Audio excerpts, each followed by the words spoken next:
आप देख रहे हैं आकलन न्यूज टीवी। युवा कार्यक्रम और खेल मंत्रालय विकसित भारत मार्गदर्शक बने। राज्य स्तरीय विकसित भारत युवा सांसद के अंतर्गत नेहरू युवा केंद्र संगठन राज्य कार्यालय अलीपुर दिल्ली में प्रेस कॉन्फ्रेंस नेहरू युवा केंद्र संगठन के राज्य निर्देशक डॉक्टर लाल सिंह ने की।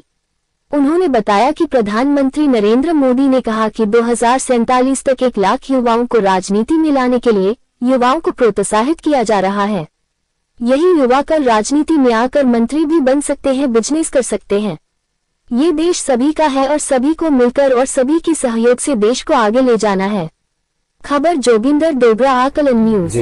माय भारत नेहरू युवा केंद्र संगठन युवा कार्यक्रम खेल मंत्रालय भारत सरकार युवाओं के सशक्तिकरण के लिए, कल्याण के लिए अनेक कल्याणकारी और विकसित भारत में उनकी संलिप्तता के लिए अनेक कार्यक्रम करते हैं।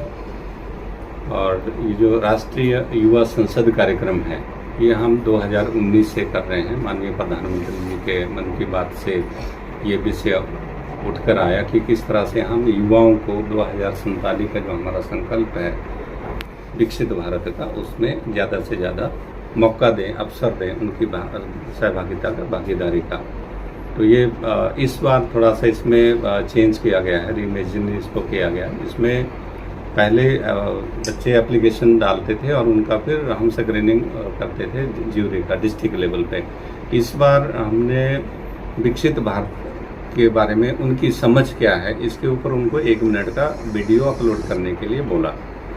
और उसके बाद जो हमारी स्क्रीनिंग कमेटी थी, उन्होंने इसको स्क्रीन किया और सारे देश में 300 नोडल केंद्र बनाए गए थे। हमारे दिल्ली में 3 नोडल केंद्र थे, जिसमें नॉर्थ और हमारा साउथ और सेंट्रल। तो वहाँ पे जो ज्यूरी मेंबर्स थे, उन्होंने 150 लोगों को सिलेक्ट किया। हमारे 952 बच्चों ने जो अप्लाई किया था स्टेट लेवल पे तीनों नोडल्स पे, उसमें से 150, 150 और 150 युवाओं को हमने जो है वो ज्यूरी ने एग्जामिन किया और उसमें से 10-10 बच्चों का सिलेक्शन हुआ।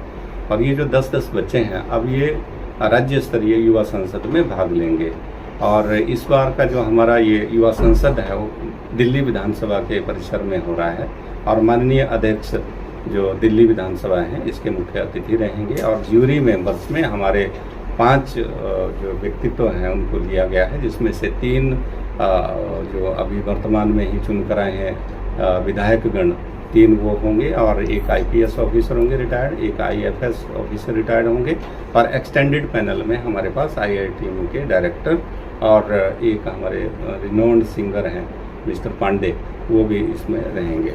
तो ये सारे जो हमारा यूथ है, वो 31 तारीख को, 31 मार्च को 9 बजे विधानसभा में पहुंचेंगे और वहाँ पर हमारा ये कंपटीशन होगा। जो ज्यूरी मेंबर्स हैं उनको चयन करेंगे। जो फर्स्ट, सेकंड, थर्ड जो आएंगे, वो नेशनल लेवल का जो हमारा पार्लियामेंट का जो सेंट्रल हॉल है ओल्ड पार्लियामेंट का, उसमें कार्यक्रम रहेगा।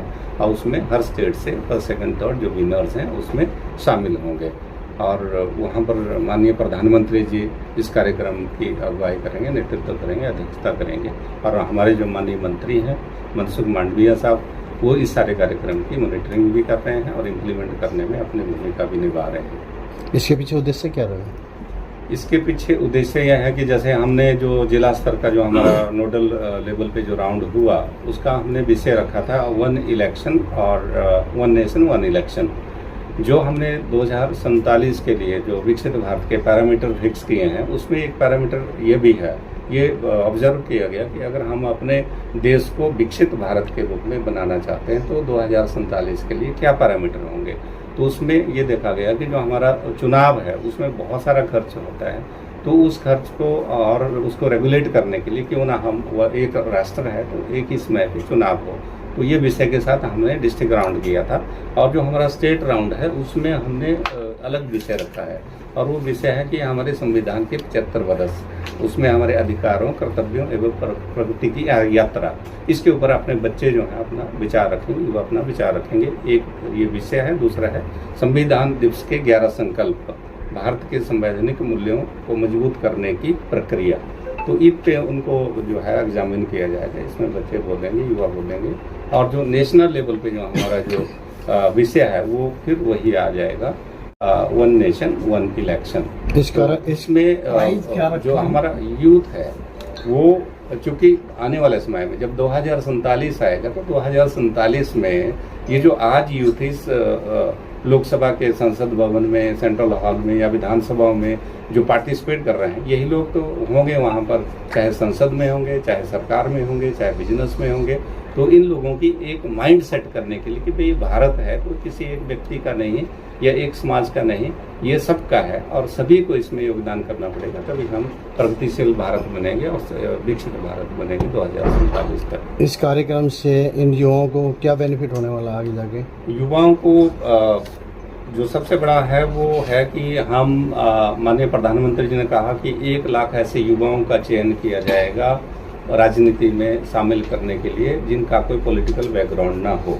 तो उसके लिए जो बच्चे आगे आ रहे हैं, और मैंने पहले भी देखा है कि बच्चे जब वहाँ पार्लियामेंट हॉल में पहुँचते हैं, विधानसभा में पहुँचते हैं, तो उनके मन में एक बन जाता है, एक उनका माइंड सेट बन जाता है कि किसी न किसी दिन मैं भी इस मंत्री के स्थान पर या विधायक के स्थान पर, जहाँ आज मैं बाय डिफ़ॉल्ट हूँ या अपने गवर्नमेंट के एक अपॉर्चुनिटी इसके माध्यम से वहाँ पर अगर हूँ मैं, लेकिन आगे आने वाले समय में जरूर यहाँ पर बैठूंगा। तो बहुत बड़ी बात है उनका जो, चूँकि उनको बेनिफिट होगा ये सारा, कि उनका एक्सपोजर होगा, उनको एक अपना प्रोफाइल बनाने में सहायता उनको मिलेगी, उसके साथ ही उनका जो अपना देश के प्रति जो भावना है वो जागृत होगी। और जब सभी युवाओं के मन में इस तरह की भावना जागृत होगी तो हमें गर्व होगा कि हम ये कह सकें कि भारत विकसित है।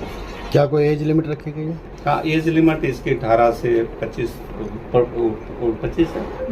25 वर्ष, तो ये इसके लिए निर्धारित की गई थी, जो डिस्ट्रिक्ट ग्राउंड पे, नोडल ग्राउंड पे 24 फरवरी 2025 तक जो बच्चे युवा 18 से 25 के बीच में थे उनको ये अवसर प्रदान किया गया। सम्मान के तौर पर क्या रखा गया है प्राइज? सम्मान के तौर पर जहां नोडल और स्टेट लेवल पर है वहां पर उनको रिकॉग्नाइज किया जाता है, फेलिसिटेट किया जाता है ट्रॉफी सर्टिफिकेट के साथ। और जो नेशनल लेवल का है उसमें प्राइज जो है वो इस बार अभी नहीं किया गया अनाउंस, और जैसे होगा तो आपको बता दिया जाएगा। सुरक्षा व्यवस्था क्या दिया गया था? जो पिछले 3 लाख, 2 लाख और 1 लाख रुपए। सुरक्षा व्यवस्था, सुरक्षा व्यवस्था तो चूंकि युवा है तो उनको यही बताया जाता है कि वे उनकी जो सुरक्षा है वो स्वयं करें। हालांकि सरकार अपनी तरफ से सारे प्रयास करती है, और जो भी, हम तो दिल्ली में ही बैठे हैं, तो हमारा तो जैसे 31 तारीख को ये संपन्न होगा तो उसी सायंकालीन सत्र में हमारे बच्चे जो अशोका होटल में व्यवस्था की गई है इनके रुकने की, तो वहाँ पर पहुँचेंगे। लेकिन जो दूर दराज से भी हमारे राज्यों के, चाहे अरुणाचल प्रदेश है या मणिपुर है या साउदर्न कोस्टल एरिया के स्टेट्स हैं या वेस्टर्न स्टेट्स हैं, वो सभी बच्चों की जो व्यवस्था है हमारे स्टेट डायरेक्टर्स और डिस्ट्रिक्ट यूथ ऑफिसर उनकी व्यवस्था करते हैं, ताकि वो कुशल और सेफ्टी के साथ वेन्यू पर पहुंचे और कुशलता से आने जाने जो अन्य राज्यों से सारी जो व्यवस्था जो है सरकार द्वारा, अन्य राज्यों से जो युवा आएंगे उनके आने जाने का जो है खर्च सरकार उठाएगी? उनके आने जाने का सारी जो खर्च है वो सरकार द्वारा वहन की जाती है, और उनका रहने की व्यवस्था भी। आप देख रहे हैं कि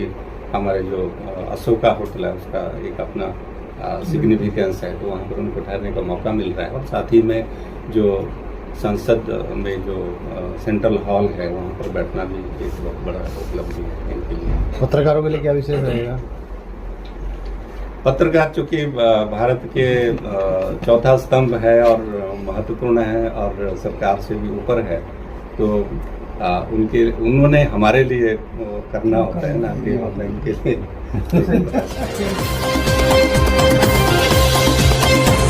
आप देख रहे थे जोगेंद्र डोगरा के साथ कलम न्यूज़ टीवी।